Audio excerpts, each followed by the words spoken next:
एक और इसी ढंग का एजेंडाबाज गुजरात का मुरारी बापू उसे कहते हैं, और वो राम और रामायण सुनाता था, राम कथा सुनाता था, फिर उसके बाद जिहादी कथा सुनाने लगा। अब वो मुरारी बापू मोदी विरोध के नशे में कांग्रेसी एजेंडे में ऐसे उतरा कि उससे एक कांग्रेसी विचार का ही एक पत्रकार को भेजा गया, और पूरे एजेंडे होते हैं क्या सवाल करना है, क्या जवाब देना है।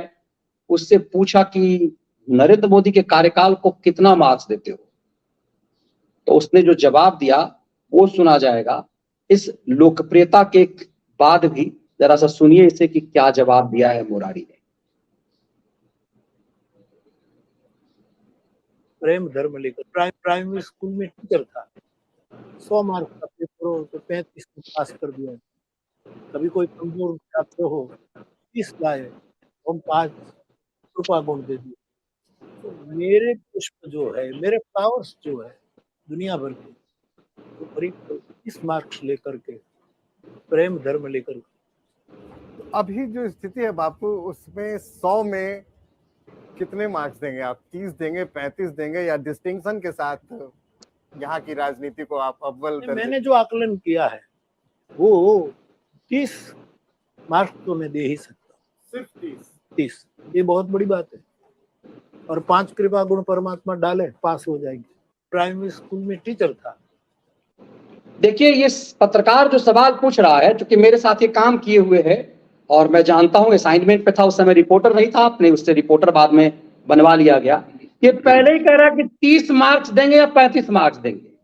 मतलब ये पहले ही तय हो चुका हुआ है कि क्या इस मुरारी को बोलना है, इस कबाल को क्या बोलना है, ये बात पहले हो चुकी। क्योंकि आप सवाल जरा सुनिएगा वो क्या पूछ कह रहा है, कितने मार्क्स देंगे, 30 देंगे, 35 देंगे, वो जवाब पहले ही दे चुका हुआ है। जरा देखिए। तो अभी जो स्थिति है बापू, उसमें 100 में कितने मार्क्स देंगे आप? 30 देंगे, 35 देंगे, या डिस्टिंक्शन के साथ यहाँ की राजनीति को आप अव्वल? मैंने जो आकलन किया है वो 30। पहले ही जवाब पास है, पहले ही जवाब दिया जा चुका है कि कितना देंगे। और इधर देखिए इन खैरातियों को, जरा इस पे भी आप जाएंगे, मुझे दिख गया तो ये खैराती करा कैसे संघ सिमट रहा है, कैसे एनडीए जनता से जुड़ रही है, इंडिया जनता से जुड़ रही है। जमीन पर उतर गया इंडिया तो बीजेपी के साथ संघ की दुकान भी हो जाएगी बंद। इस चिरकुट का आपको उत्तर प्रदेश का भी याद आया होगा। ये एक हाथ मसल मसल के केजरीवाल के साथ दलाली करता था, एक बिस्कुट कंपनी के मालिक को क्या क्या सपना दिखाकर वहां नौकरी किया अपने चेले चाटी को लेकर के। आज खलियर है और रोज यही एजेंडा चला रहा है। और जिन लोगों के लिए 30 नंबर 35 नंबर पे एक वीडियो दिखा दूं, इन लोगों ने आज मुहर्रम था, ये जिसके लिए ये काला पट्टी बांध करके करता है, नांगलोई में मुहर्रम वाला जो ये जो तजिया जा रहा था, उसी ने भीड़ पे पत्थर फेंक दिया। तो दिल्ली पुलिस ने जो लठ बजाई है वो उसका एक शानदार दृश्य है। और जिस मोदी के लिए कहता है कि 30 नंबर की 35 नंबर, ये मुझे बड़ा सुंदर वीडियो आज का मिला है, तो मुझे लगा कि ये जरूर दिखाया जाना चाहिए। फिर आते हैं बात। नमस्ते नमस्ते नमस्ते। मोदी जी को जानते हो तुम लोग? मैंने आपकी वीडियो टीवी में देखी है। कहाँ देखा था? मैंने भी टीवी में? क्या करता था मैं टीवी में? मैंने आपका फोटो देखा था। क्या क्या देखा था टीवी में? क्या नाम तेरा? यहाँ क्या खेलते हो तुम लोग? दिखाओ मुझे क्या करता हो, दिखाओ चलो। कौन सा कलर लिया तुमने? ये कलर कौन सा है? अच्छा, क्या करेंगे? मोदी जी हम भी पेंटिंग कर रहे हैं। हाँ, अच्छा।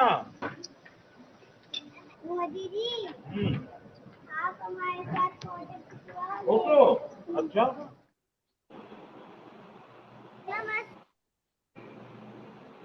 ये दृश्य इसलिए इतना सुंदर मुझे लगा, ये फोटो तस्वीर फ्रेम, कि मुझे लगा कि जब वो कबाल मुरारी कह रहा था कि 30 अंक देंगे और 5 अंक भगवत कृपा से जब हम पास कर दिया करते, इन सबको ये भ्रम हो गया। और उसके बाद हाथ मसलने वाला उस चिरकुट को भी आपने सुना कि वो मतलब उसको रोज सपना आता है कि राज मोदी खत्म हो गया, संघ खत्म हो गया, आज सरकार उसके बाप की बन गई, फिर उसे दलाली मिलना शुरू करेगा और फिर वो अपनी दाढ़ी बनाना शुरू कर देगा। ये एक मुरारी कबाल से लेकर इन खलियर खैरातियों का ये बीमारी है क्या सर? ये क्या चल रहा है? नहीं मनीष जी, इसका तो एक कव्वाली गाता था वो, जरा मैंने डाला, वो दिखा दीजिए उस पर 2 फोटो, उसके बाद समझ लीजिए कि ये चल कर अभी आपको इसका षड्यंत्र बताऊंगा मनीष जी। अभी आपने ये तो दिखाया, और जरा वो मैंने डाला इसका एक वीडियो, साथ में उसके फोटो भी एक है। तो ये दोबारा मैदान में उतारा गया है 2024 के हिसाब से। वो वीडियो सुन ले दर्शक तो जान जाएंगे। पहले इसका वीडियो सुना दीजिए जरा।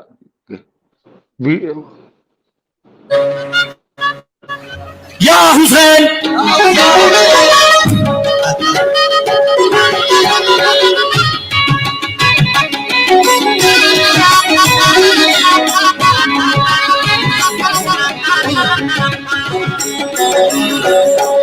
या हुसैन या हुसैन या हुसैन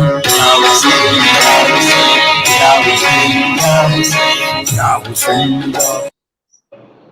ये तो पूरा विक्षिप्त हो चुका हुआ है, और यहाँ ये तो तिहाड़ी के साथ बैठा हुआ है। तिहाड़ी के और साथ बैठा कहाँ कहाँ? बैठा हुआ? बड़ा जरा मनीष जी ये देखिए बैठा कहाँ, ये क्यों ये बेलगाम, ये इसलिए बता रहा हूँ।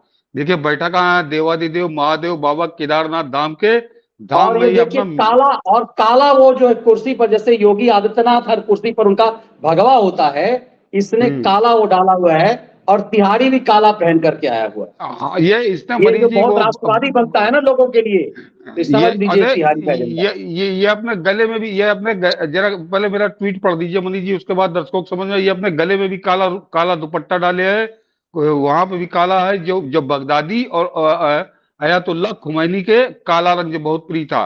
तेरा ट्वीट दर्शक पढ़ लें तो उसके बाद समझ में आ जाएगा कि मैं कहना क्या चाह रहा हूँ, फिर आता हूँ उनके इस पे। ट्वीट पढ़ दीजिए मनीष जी। आपने लिखा है कि व्यासपीठ पर या हुसैन चिल्लाने वाला, अल्लाह की कवाली गाने वाले बहुरूपिये को देवादिदेव महादेव बाबा केदारनाथ के धाम में अपना मीडिया दरबार सजाने की अनुमति देने का कुकर्म पाप क्यों किया गया उत्तराखंड की भाजपा सरकार के द्वारा। और ये इसके लिए एक इंटरव्यू का भी अरेंज किया गया, ताकि ये दिखाया जा सके कि सो कॉल राष्ट्रवादी है ये तिहाड़ी का चरित्र। वो मनीष जी त्याग, वो 1 महीने त्याग में काट के आया है। ये व्यास पीठ पे बैठकर अल्लाहू अल्लाहू या हुसैन करके छाती पीटता है। इनको उत्तराखंड की भाजपा सरकार ने बाबा केदारनाथ धाम में, वहां पे इनका मीडिया दरबार सजा पूरा। तो ये मनीष जी, ये मैं जो अक्सर कहता हूँ, कभी कभी हम लोग गुस्सा होते हैं, लेकिन असलियत मनीष जी है कि नरेंद्र मोदी किन किन से लड़े। नरेंद्र मोदी की आस्तीन में ये भाजपा सरकार उत्तराखंड की ऐसे सांप बहुत पल रहे हैं। ये मनीष जी, इस आदमी को दोबारा हाईलाइट किया जा रहा है, इस मुरारी बापू को। और इसने शुरुआत वही कह दिया कि नरेंद्र मोदी को इसने राजनीति करके मतलब नाम नहीं लिया, लेकिन वो पूरा संकेत साफ था कि 30%, 30 नंबर दूंगा 100 में 30। यानी ये नरेंद्र मोदी सरकार के 9 साल के कार्यकाल को इसने फेल बताना शुरू कर दिया। और जैसे इसने ये मूड बदला है, इस जिहादी ने, इस बहुरूपिये ने, तो इसको एबीपी न्यूज ने इसका आधे घंटे का इंटरव्यू दिखाया। आज तक ने इसको ले जाके केदारनाथ धाम में बैठा दिया। और शर्म आनी चाहिए उस धामी को, उत्तराखंड की पूरी सरकार को, कि एक तिहाड़ जेल का जेल काटने वाला, और दूसरा व्यास पीठ को कलंकित करने वाला, या हुसैन चिल्लाने वाला ये मुरारी कव्वाल, इसको मनीष जी अनुमति कैसे दे दी गई? ये बाबा केदारनाथ धाम को इसने बाजार कैसे बना दिया? और ये उत्तराखंड की सरकार ने केदारनाथ धाम को बाजार कैसे बनने दिया? कल को वहां पर कैबरे डांस भी कराएगी उत्तराखंड की सरकार। जब वह कव्वाली कराएगी तो वहां पर मदीना की कव्वाली भी होगी बाबा केदारनाथ धाम की खोपड़ी पे चढ़ के। तो ये इसका अपराधी उत्तराखंड का मुख्यमंत्री है, उत्तराखंड की सरकार है। ये बहुत, और ये इनकी बुद्धि नहीं है मनीष जी, हम लोगों की समझ में आ रहा है। इनको नहीं मालूम कि ये नरेंद्र मोदी के खिलाफ ये जहरीले सांप पाले जा रहे हैं। ये इसने बताया ना, इसने अभी शुरू कर दिया कि वो 30% दूंगा, और अभी ये और कुछ बोलेगा। ये अभी एबीपी न्यूज के बोला है, ये आज तक में बोला। आज तक कितना कैसा चैनल है बताने की जरूरत नहीं। तो वो नरेंद्र मोदी अकेला वो आदमी लड़ रहा है मनीष जी, चाहे उसको कर्ण की तरह कह लीजिए और चाहे अभिमन्यु की तरह कह लीजिए, चाहे कौरव पांडव जो मान लीजिए, कोई जितने साथ में है सब अपना उल्लू सीधा कर रहा है। पुष्कर सिंह धामी को यह होगा कि मैंने इनको परमिशन दे दी, अब मैं आज तक पे मुझको चमकाएगा। आज तक इनको 10-15 दिन पुष्कर सिंह धामी को दिखाएगा, लल्लो चप्पो करेगा, उनके मक्खन लगाएगा, क्योंकि उसका असली एजेंडा तो नरेंद्र मोदी के खिलाफ एक सनातनी चेहरा उतार देना है। और वो एबीपी न्यूज में शुरू कर दिया, आज तक में वो आ गया। तो ये पुष्कर सिंह धामी, इसको कोई तमीज नहीं है। इसको कोई तमीज नहीं कि बाबा केदारनाथ धाम को कलंकित करवा रहे हैं। और ये मनीष जी, ये मुरारी कव्वाल कोई नया नहीं है, ये इतने जूते खाया था पिछली बार। अगर आपको ध्यान हो, एक वीडियो से हुआ था कि गुजरात में भाजपा के एक विधायक इस पर जूता लेके मारने दौड़ा था। वहां पे जो सांसद उपस्थित थी, महिला सांसद थी, वो बीच में आ गई थी, नहीं तो गुजरात भाजपा के विधायक ने इसको जुतिया दिया था गेस्ट हाउस के अंदर। वो वीडियो बड़ा वायरल हुआ था। वो किसी तरह से भाजपा की एक महिला सांसद थी, उन्होंने कुछ बलबंसाहट में इसको बचा लिया था। तो वो क्या इसका उत्तराखंड की सरकार को नहीं मालूम, उत्तराखंड के मुख्यमंत्री को नहीं मालूम? लेकिन उसका कि ये छपास और दिखास, इसमें भाजपा के नेता पागल हैं। वो नरेंद्र मोदी का नाश हो जाए, देश का नाश हो जाए, देश की सरकार का नाश हो जाए, इससे उनको कोई लेना देना नहीं। ना उनके पास कोई जानकारी रहती है, ना वो रखना चाहते हैं।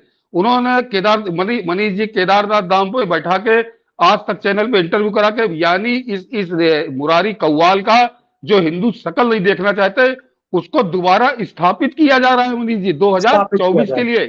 उसको 2024 के लिए स्थापित किया जा रहा है, क्योंकि एबीपी न्यूज, उसके बाद आज तक फॉलोवर्स है, उस फॉलोवर्स से काटा जा सके। हाँ, काटा जा सके। और ये इस पुष्कर सिंह धामी पागल हो गया है, इसके बुद्धि नहीं है कि मैं कैसे लोगों को परमिशन दे रहा हूं केदारनाथ धाम में। ये आदमी जो व्यासपीठ को कलंकित कर रहा है, जिसके पीछे मैंने कहा कि भाजपा के विधायक जूता लेके इसको मारने दौड़ा था, सांसद पकड़ डाली थी, जुतिया दिया गया था। और उस आदमी की वो पूरे हिंदुस्तान में वो वीडियो वायरल हुआ था। ये पुष्कर सिंह धामी नहीं देखा था, या वहां का जो मंत्री जो इस केदारनाथ धाम की व्यवस्था देखता है। तो इनको इससे कोई मतलब नहीं कि नरेंद्र मोदी के खिलाफ चाहे जितना नंगा नाचो, चाहे जितना जहर उगलो, इनको चमकाते रहो, इनका टेलीविजन पर चेहरा आ जाए। वो उसने त्याड़ी ने कह दिया होगा कि तुम्हारा भी 10 मिनट का इंटरव्यू मैं ले लूंगा। ये इसी में मगन हो गए। भाजपाई बड़ी बुरी तरह से छपास और दिखास, इसमें ये कुछ भी करने को, कोई भी कुकर्म करने को राजी है। जैसे इन्होंने इस मुरारी कव्वाल को, केदारनाथ धाम को अपना मीडिया, केदारनाथ धाम को इसने मुरारी कव्वाल का मीडिया दरबार बना दिया। शर्म नहीं आई उत्तराखंड की सरकार को? तो ये सोचिए कि अक्सर जो कई बार हम लोग लगातार कहते आ रहे हैं कि नरेंद्र मोदी क्या क्या लड़े, कहां लड़े, किसको किसके कुकर्म को देखें। ये और वो जो जेपी नड्डा राष्ट्रीय अध्यक्ष बना बैठा है, उसको भी नहीं दिख रहा कि ये हो क्या रहा है, सरकारें कर क्या रही हैं। एक वो अनुराग सिंह ठाकुर, वो प्रसून जोशी, और अब ये तीसरे पुष्कर सिंह धामी। ये मनीष जी, तो ये पृष्ठभूमि समझानी थी दर्शक ये समझने की, इस मुरारी कव्वाल को दोबारा तैयार किया जा रहा है 2024 के चुनाव में नरेंद्र मोदी के खिलाफ जहर उगलने के लिए, इस सरकार के खिलाफ जहर उगलने के लिए। और उस जहर उगलने की शुरुआत इसने एबीपी में अपने इंटरव्यू से कर दी। पूरी दुनिया, मतलब वो America, France, Britain, Australia, Japan के प्रधानमंत्री फिदा हैं। IMF, विश्व वर्ल्ड बैंक, वो तारीफ कर रहे हैं इस देश के प्रधानमंत्री की। और ये बता रहा है कि 100 में 30 यानी फेल बता रहा है मनीष जी कि 100 में 30 नंबर दे दूंगा, 5 अगर कृपा होगी तो 35 हो जाएंगे। तो इसको, ये मेरे सामने आ जाए तो फिर इससे मैं कुछ दूसरे तरीके से बात करूंगा। इस पर बात नहीं कर सकता कि तुम कितना पढ़े लिखे हो, तुम्हें ज्ञान कितना है। ये अब मगर ये इसने खूब रोटी कमाई, बड़ा माल कमाया है, और वो माल अब ये बहाया जा रहा है। अब इसको और माल मिलेगा, सरोज की तरफ से माल मिलेगा, कांग्रेस की तरफ से माल मिलेगा, कुछ उनकी तरफ से मिलेगा जो या हुसैन अल्लाहू अल्लाहू गाता है। ये भागवत पीठ को कलंकित करता है, व्यास पीठ को कलंकित करता है, सनातन धर्म को कलंकित करता है। और मनीष जी, इसका एक और वीडियो है, वो पता नहीं आपने डाला कि नहीं डाला, मैं डालना भूल गया, जिसमें इसी इंटरव्यू में कह रहा है कि राम के नाम का इस्तेमाल किया जा रहा है जो नहीं करना चाहिए, ये कह रहा है। तो राम के नाम का इस्तेमाल का किस पे आरोप लगता है? ये कांग्रेस, ये कम्युनिस्ट यही कहते हैं कि भाजपा राम के नाम का इस्तेमाल कर रही है, मोदी राम के नाम का इस्तेमाल कर रहे हैं, योगी राम के नाम का इस्तेमाल कर रहे हैं। उस पर ये मोहर लगा रहा है इस इंटरव्यू में कि राम के नाम का इस्तेमाल हो रहा है। नहीं, अरे राम के नाम को तो तुमने बेच दिया जाके, अरबों के चरणों में, मुसलमानों के चरणों में जाके बेच दिया तुमने राम के नाम को। उस व्यास पीठ पे बैठ के जब या हुसैन तुम गा रहे थे तो तुम जाके सनातन धर्म को बेच आए। सुनाई देते हैं जो आप कह रहे थे, ये लोग वो हैं, ये सुनते आए बचपन से कि राम की लूट है, लूट सके तो लूट, लेकिन आजकल तो राम नाम कुछ अलग तरीके से ही लूटा जा रहा है। आप उस लूट को देख पा रहे हैं? अच्छी वस्तु का कोई किस मानसिकता से उपयोग करता है वो जाने। बाकी राम साधन नहीं है, राम साध्य है। लेकिन राजनीति में जिस तरह से राम नाम को लूटा जा रहा है, उससे कोई आपत्ति है या संतुष्ट है हमारे बापू या जैसा चल रहा है? हमारे बापू बाप है इसका, और इसके सवाल से ही सब कुछ जवाब, अपने सवाल पहले कैसे तैयार किया था समझिए, और इसीलिए हम कहते हैं कि ये फंडेड इंटरव्यू होता है। मतलब क्योंकि इतना पैसा राम के नाम पर इन लोगों ने कमा लिया है। सर एक चीज और दुखद ये है कि राम के नाम पर ये लोग अपना नाम कमा लेते हैं, माल बना लेते हैं, और उसके बाद रामद्रोही बन जाते हैं। अब तो ये रामद्रोही बन गया है। और प्रधानमंत्री नरेंद्र मोदी ने इन सबको एक तरह से राज ऋषि बना दें, एजेंडा इन लोगों का ये था कि हमें राज ऋषि बना दिया जाए। प्राइम मिनिस्टर मोदी को, इन सबको भ्रमित, हमने गुजरात में बड़ी मदद की। तो क्या ये लगता है कि नफरत ये वहां से आया कि इन सबको राज ऋषि बनने का शौक हो गया था? हम रामायण के गवैया हैं, इसीलिए इस नफरत में रामद्रोही हो गए और कब्बाल हो गए। नहीं, यहाँ मनीष जी ये नहीं, इसको पैसा और मिला, घर में जो दामाद जो है सो वो जिहादी हो गया। मनीष जी व्यासपीठ पर अल्लाहू अल्लाहू करके कव्वाली गाना, या हुसैन करके छाती पीटना, ये तब तक हो ही नहीं सकता जब तक अरब से पैसा ना मिला हो, अरब कंट्री से पैसा ना मिला हो, वो देवबंदियों से पैसा ना मिला हो, पाकिस्तान से पैसा ना मिला हो। अन्यथा मनीष जी ये कुकर्म तो भारत में किसी ने नहीं किया। ये 2-4 हैं केवल जो चिन्हित कर लिए गए थे, तो वो तो इसके बारे में तो कुछ सोचना ही नहीं है कि ये कर क्यों रहा है ये। मगर मनीष जी इनको इस तरह से प्रमोट किया जा रहा है, और उसमें भाजपाई किस तरह से सहयोग कर रही है, अभी ये बताया आपको। तो ये इनके लिए सोचने वाली बात। और दूसरे ये राम के ऊपर आ रहा है, अब ये राम पे बोलने लगा है, तो जरा गौर करिए कि राम मंदिर का उद्घाटन करीब आ रहा है, और ये माहौल आपने पूरा नहीं सुनवाया मनीष जी, दर्शक उसको सुन लें। ये कह रहा है कि नहीं ये बड़ा गलत हो रहा है, ये नहीं होना चाहिए। यानी और मनीष जी इस देश में कि भगवान राम के नाम की लूट रहा है, ये आरोप किस पे लगता है सिवाय मोदी, योगी और भाजपा के? और कम्युनिस्टों के ऊपर लगता है कि कांग्रेसियों पे लगता है? इसको मालूम नहीं कि ये अच्छे से जानता है, ये तैयार करके। और दूसरे मनीष जी जो सबसे बड़ा कारण है कि इन सब कीड़े मकोड़ों को इतना भारी पड़ रहे हैं बाबा बागेश्वर धाम कि ये छटपटाने लगे हैं अब। और ये जो न्यूज चैनल है, दिल्ली के न्यूज चैनल लुटियन दलाल, ये बाबा बागेश्वर के सामने एक पुतला खड़ा करना चाहते हैं। तो एक ये लाए हैं जैसे कहते हैं मरा हुआ हाथी, उस टाइप से लाए हैं कि ये भी 1.25 लाख का है, इसको खड़ा करेंगे। और मनीष जी बाबा बागेश्वर और इनमें फर्क इतना ही है कि ये आज तक, इसका 20 साल का इतिहास की मैं बात कर रहा हूँ, मोदी सरकार छोड़ दीजिए, 20 से 25 साल से जब से ये चमका है, जब से इसने धंधा करना शुरू किया, इसने माल कमाया सनातन को बेच के, राम को बेच के। इसका मनीष जी एक उदाहरण बता दीजिए कि जब हिंदुओं पे कोई संकट आया हो, हिंदुओं के खिलाफ कोई मुहिम चली हो, ये कभी एक शब्द बोला हो? और बाबा बागेश्वर अपने हर प्रोग्राम में दहाड़ रहे, सीधी ताल ठोक रहे। तो लंदन को भी नोएडा बना दिया। तो ये अब ये जो दिल्ली के लुटियन गैंग है, जो ये जैसे तिहाड़ी है, ये राष्ट्रवादी का बड़ा भारी एक नकाब पहने हुए है, इन लोगों के छटपटाहट हो रही, क्योंकि अंदर से तो ये कुछ और है, क्योंकि इस पे 2 मुकदमे चले। एक बार वो शिक्षिका के खिलाफ, जिसका समझिए उसका पूरा जीवन बर्बाद कर दिया, और ये तिहाड़ वाला, तो कांग्रेस इस पर मेहरबान रही। तो इसको कर्ज तो कांग्रेस को चुकाना है। तो ये राष्ट्रवाद की नकाब पहन के इस तरह के लोगों को अब तैयार किया जा रहा है।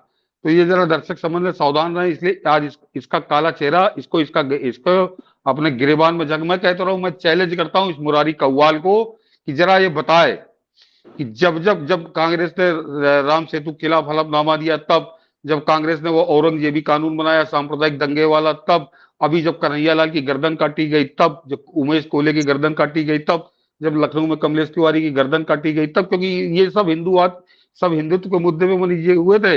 ये मुरारी कव्वाल कभी नहीं बोला, ये ऐसा गूंगा बना रहा जैसे ये जन्म से गूंगा है। और अब ये आया है कि मोदी, मतलब सोच लीजिए कैसी आंखों में धूल झोंक रहा है।